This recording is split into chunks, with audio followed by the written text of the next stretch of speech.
Happy New Year, everybody. Welcome to 2022. This is the Vinyl Hour with Josh Irby. And so I decided to come back and catch you up on where I'm at with my vinyl record collection. I've been enjoying the holidays just like you and trying not to get the novel coronavirus, which, by the way, those nasal tests, oh man, they are uncomfortable. They are very uncomfortable. So, I've actually been on a really weird journey with my collection the past 2 months. I've been trying to avoid heavy metal, not because I'm mad at heavy metal or I don't want to listen to heavy metal. I'm trying to, have more tools in the tool shed. Just kind of like diversify my portfolio, Just getting a little more stuff. And first off, my little sister got me the greatest Secret Santa Christmas gift, this Goosebumps hoodie. It kind of reminds me that my more classier dressed roommate, he looks like he's ready for a business meeting, and I look like I'm ready to get started working at the gas station. So basically, as I look like I'm really bumming out for January 1st in this snowy weather in Illinois, I might as well bum out and talk about records. And by starting with Slayer's Hell Awaits, I clearly not quite on track with just choosing heavy metal. I clearly have a little bit to sprinkle in there. I have seen Slayer twice, and the best way to describe Slayer is they're kind of like a Bang energy drink. They get you going and amp you up when they need you, but unfortunately, the crash sucks. The crash just sucks because Slayer's not a band that I'm as in love with some others because I need them when I need them. They're like an energy burst. That being said, obviously I still love for them because sometimes I need that energy burst.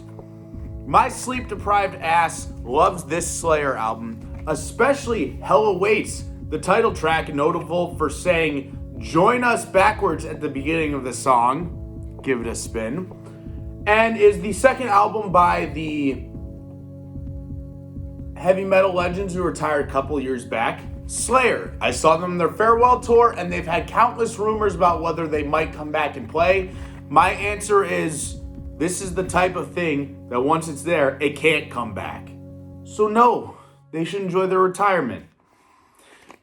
I got this right after Halloween, and I kind of regret that I didn't put in my Halloween video. I just decided to take a little time and diversify using this one to start off. So this is not Slayer at their most polished, but because of the chaotic and frantic old school 80s production, along with just honestly vile, controversial, and in the depths of hell lyrics, Hell Awaits actually is a great piece for my collection because it comes in at a fast and to the point 37 minutes and gives me a short energy boost I need. And they gave me a sick poster. If I was more of a poster person, I'd probably put it up, but they gave me a long poster. And yeah, that's how we got started. The next 5 are all not metal records. They go through different genres and different realms of music, but my next trip to the record store at Kiss the Sky in Batavia, I picked up a Red Hot Chili Peppers classic, Blood, Sugar, Sex, Magic, as also produced by Mr. Rick Rubin. I haven't listened to the Red Hot Chili Peppers super extensively in a long time, but I used to a lot when I was about a teenager and going through high school. And this is the album I gravitated more towards the most because it had a balance of more of their like fratty party tendencies, and they're more like alternative based, mellowed out, and very like introspective side. I still will always believe that the instrumentals carry more than Anthony Kiedis. Anthony Kiedis feels carried by the rest of the bands because he's he's okay, but the instrumentals and just the story they tell with all their talent is super tight. And on this record, most of the lyrics are very sexual and very crass, but it works super well with the more like alternative and funk-fused tendencies of this record, especially in songs like Righteous and the Wicked, Suck My Kiss, and Apache Rose Peacock, but also has some of the classics like Give It Away and the much mentioned and well-acclaimed ballad Under the Bridge, which anyone who has not lived under a rock for 20 years knows that's actually a song about their heroin addiction. This is a very long, meaty record, obviously, coming in at nearly 75 minutes. I think it's a great double LP and a great trip down memory lane to add to my collection. I've been really enjoying my spins and getting to step back with it. So I'm actually trying to get back on the RHCP train for the next album. I've kind of been off the last few years, but I really want to see what the boys throw at me next. All right. So it seems like metal's weird adversary is punk. How come the Descendents are so much different than the type of adversaries metal are dealing with? So this is Ninth and Walnut, which, though released this year, was actually the Descendents' first ever written songs. They just decided the original members are going to hop back in the studio, step in, and write these bad boys out. And this comes in as sweet, very punk rock, like 25 minutes long. I could take a half-hour lunch break, spin this entire record, and miss nothing when I get back. I'm not usually the biggest punk person ever. A lot of what punk has to offer me that I want in my music isn't really there, as it's very, at times, power chord and guitar driven, which I need a little more dynamics in that guitar. And to be honest, I'm more listening for the bass and drums anyway. I'm very rhythm section centric. However, with the Descendents' very like nerdy caffeine addict attitudes and their, I would say, almost like breaking the mold of what a punk stereotype is, as they don't seem to have to be political, rebellious, and most of their songs are about girls and sometimes very beach-like sunsets. They've sung about coffee mugs. They made an album where they were farting into a mic. They once actually did a song about being an American. Point is, this is a very playful, lighthearted band, and the newest record also still follows the fact that Descendents simply didn't feel like they had to ever grow up just to work. There's a level of like immaturity here that I actually think deeply works for a band like Descendents, as they always have walked the fine line between mature and immature. My favorite song is the song Mohicans, which I believe is based off an old California bar. Definitely one of the better records of 2021, and I'm glad that I ordered this and picked it up. All right, the next three are different because I had to open up my own Benjamins and spend money on the first three. The next three were all Christmas gifts from different influential people in my life. They've had different influences in the fact that I am now dressed up in sweats and releasing videos for you, and they've helped me as I've dealt with therapy, some work issues, and getting through my life recently. So the first album is What You Gonna Do When the Grid Goes Down. It's the 2020 album by legendary hip-hop group Public Enemy. So, what I found funny about the newer version of Public Enemy, which obviously they have released a lot of old classics, I mean, Fear of a Black Planet is a masterful record, is they weren't afraid to show their more boomerish side to their vocals on this one, as they mentioned all the weird problems of 2020, including the social media, and the fact that it seems like a hip-hop group just woke up out of their bed one day and they ended up in modern times. And obviously around times where the guy who told everyone they were fired for multiple seasons was the President of the United States, and everyone is about at their throat with politics and social media. And I think it's good to have a band that just takes a bunch of different parts and reverses themselves out to sing about these more like reflective topics that seem like a journey of an artist trying to go from old to new and balance between who they were and what they are now. And I really enjoyed the playfulness of it. Yeah, the references are boomerish, but I kind of got a good amusement out of this record, out of the boomerish aspects of it. And it's nice to have more rap and hip-hop represented. That's kind of where I've been trying to go more lately, just to diversify my album record, because I frankly don't think anyone really has to stay in one lane, and I've been really enjoying this. The next one's not even off a artist. It is actually a bunch of compositions from one of my favorite video games. This is the best of the Cuphead soundtrack, Don't Deal with the Devil.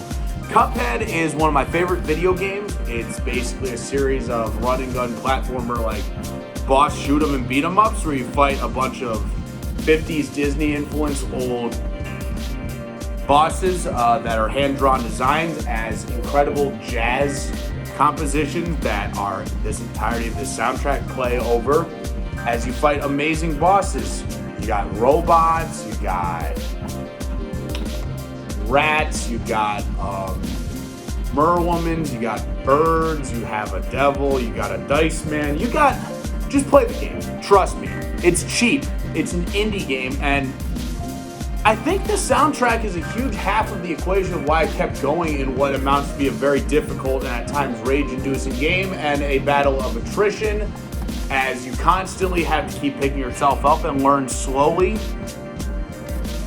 The soundtrack is the other half, besides, of course, the art style, that kept me interested, because there was a certain,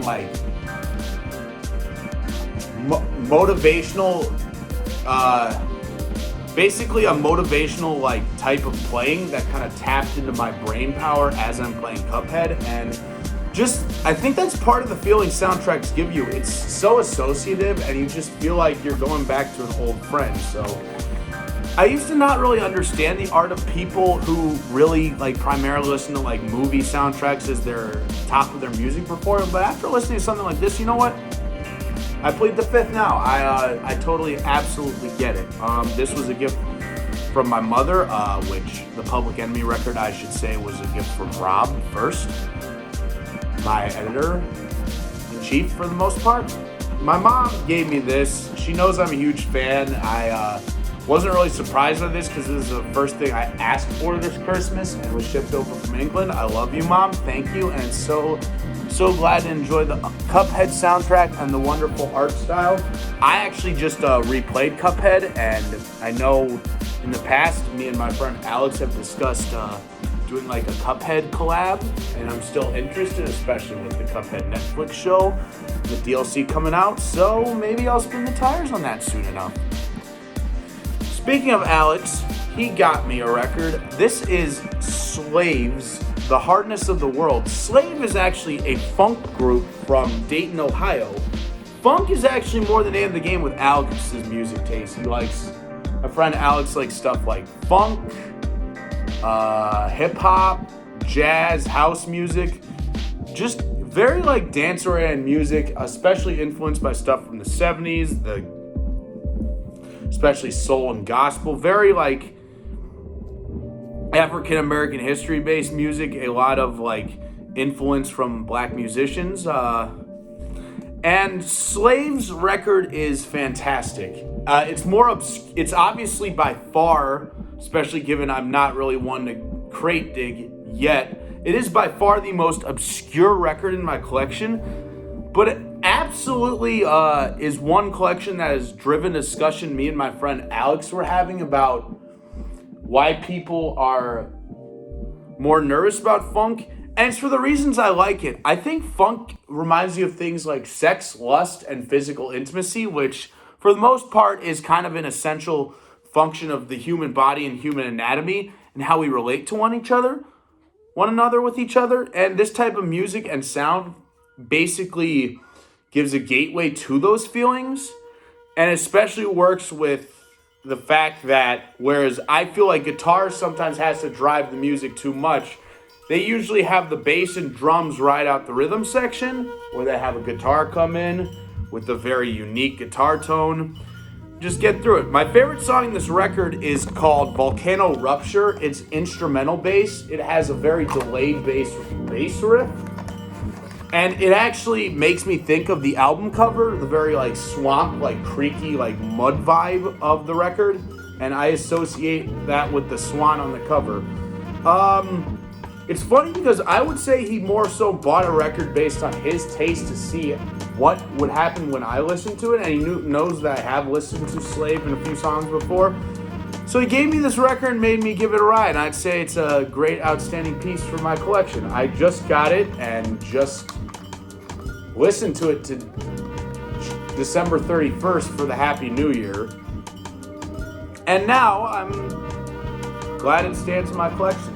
So that's what I've been up to. I've been trying to film more vinyl projects, do a lot more reviewer beware for sure, and just get more of a production going. 2021 was a year of too many transitions for me, and 2022 being a lot smoother means I will likely be making more videos and likely have more to discuss. These are the new records I bought. Thank you, Rob, Alex, and my mother for the gifts. Love you very much, and I'm super excited to continue on with you. Happy New Year. Here's to 2022. Subscribe.